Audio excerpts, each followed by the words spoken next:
it's very alarming na marami pong nalululong sa sugal, mga Correct. kapatid.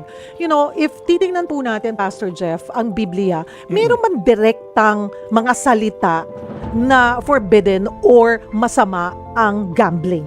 Well, maraming prinsipyo na nakaakibat doon sa heart behind it. Ba't ba gusto mong sumugal?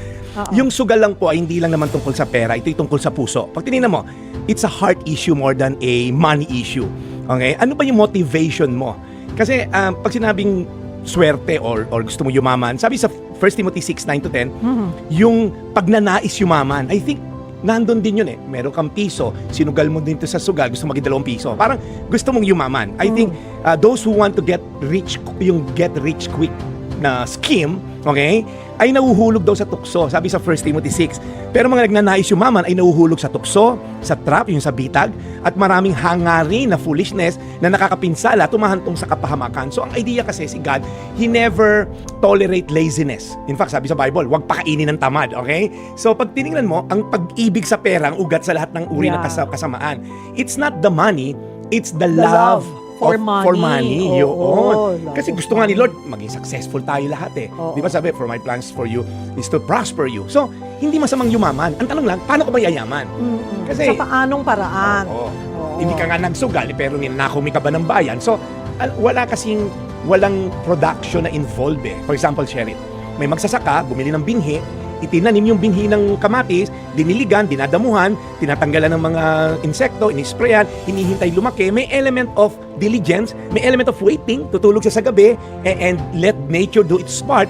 And then pag dumami, yung piso na binhi, naging 5 piso ng binenta. So merong hard work and effort. Sa sugal, ganito kasi nangyayari. Okay? May piso ka, may 5 rin na tumaya ng piso, masaya ka, may 6 pesos kang inuwi. Pero may 5 malungkot, walang pangsaing yung mga misis. So masaya ka dahil may malungkot na iba. Walang nangyaring production. Pera lang na pinull out, kumita pa yung operator. So, kaya nga, may mga casino, the house always wins. Nag-work ako sa hotel na may casino, di ba? May nakikita ko ron, naging milyonaryo lang. Sobra, naging milyonaryo. Kasi dating bilyonaryo. Okay, naghihirap. So tapos, nakasakay sa Mercedes-Benz and all, dumating ang time, ilang years after, nagtataxi na lang, ilang years after, amuyong na lang sa casino. Yung, basta makapasok. Yung pagkakalulong, yung ang for the love of money is a root of all kinds of evil. Ayan, So, mga kapatid. Kaya siya, yung yaman na nakuha sa madali ang pamamaraan, sabi sa Bible, ay nauubos din kasi walang element of hard work, diligence, patience, yung magsisave ka. Kaya nga yung lottery curse, may tinatawag, i-google mo yun, lottery curse, yung mga tumama ng loto na daan-daang milyon, mas naging worse ang buhay kaysa nung hindi sila tumama.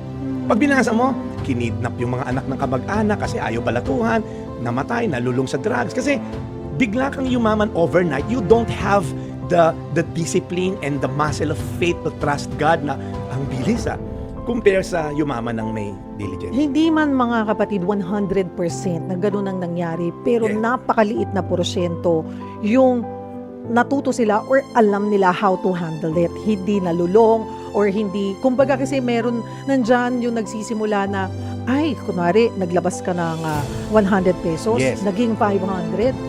Pinasok mo pa ulit kasi longing ka to have 1,000 pesos.